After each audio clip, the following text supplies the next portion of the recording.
I was still standing when he said it. The room had gone quiet in that way expensive rooms do, polite smiles frozen, champagne glasses hovering mid-air. My wife's boss looked me up and down like I was a stain on the carpet. You weren't invited. People waited for me to shrink, to apologize, to leave. I didn't move. I understand, I said, calm enough to scare myself, because that was the moment the retirement trust activated its voting rights. I hadn't planned to come. I don't enjoy watching people pretend, not to notice you while they measure your worth. But my wife asked me to. Her voice was tight. Careful. She said it would mean a lot. It always does, right before it means nothing. The CEO, my CEO, technically, tilted his head, annoyed by my silence. He was used to obedience, used to firing people with a flick of his tongue. He didn't know he'd already fired the wrong one. You're outdated, he hissed, leaning in just enough for the insult to feel personal. We are done here. I nodded. Understood. That word landed heavier than it should have. He missed it. Everyone did. Except my wife. She wouldn't meet my eyes. We hadn't started this way. Once, she believed in me. Once, he shook my hand like it mattered. I built the infrastructure that made their quarterly miracles possible. I took deferred compensation instead of bonuses because I believed in long games, in stability, in legacy.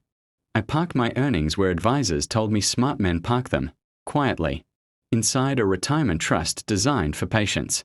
My wife loved the dinners back then, loved the dresses, the way people said her name. I loved that she smiled again. Then the promotions started skipping me. Meetings stopped including me. My access got streamlined. My wife stopped asking questions.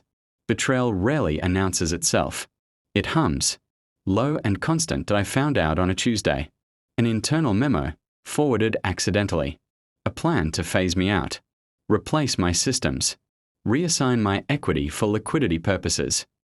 My wife was CC'd. She'd replied with a single word. Approved. I didn't confront her. Pain is loud. Planning is silent. That night, I opened the trust documents I hadn't looked at in years. Read every clause, every contingency, especially the ones written for moments like this, when control was challenged, when voting rights shifted from passive to active. 76%. They'd never asked where my compensation went. They never imagined I'd keep everything that I started collecting proof. Not dramatically. Methodically. Server logs. Recorded calls. Legal opinions tucked into innocuous folders. I watched them move against me while I documented every step. I let them feel clever. I let my wife pack her dresses for the dinner. By Friday, the filings were ready. By Sunday night, the trust had awakened. Back in the ballroom, the CEO cleared his throat, ready to enjoy the show of my exit.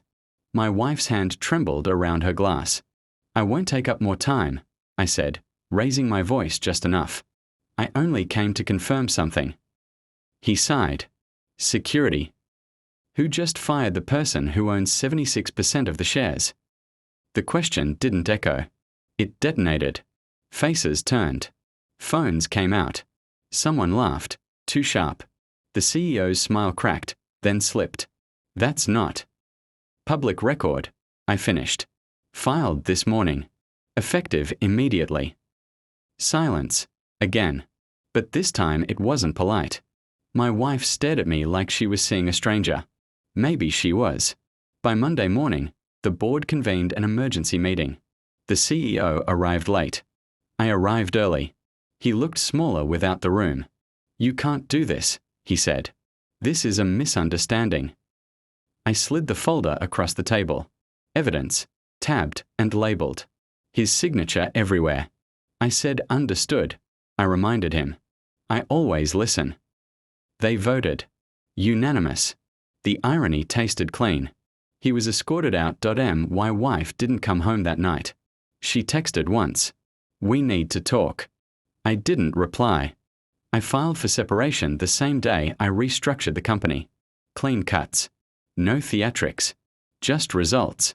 The systems ran better. Profits stabilized. People stopped whispering.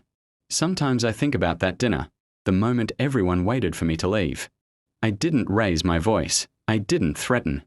I said one sentence, and it turned the entire night into a nightmare for the people who thought. I was finished. Justice doesn't need to be loud.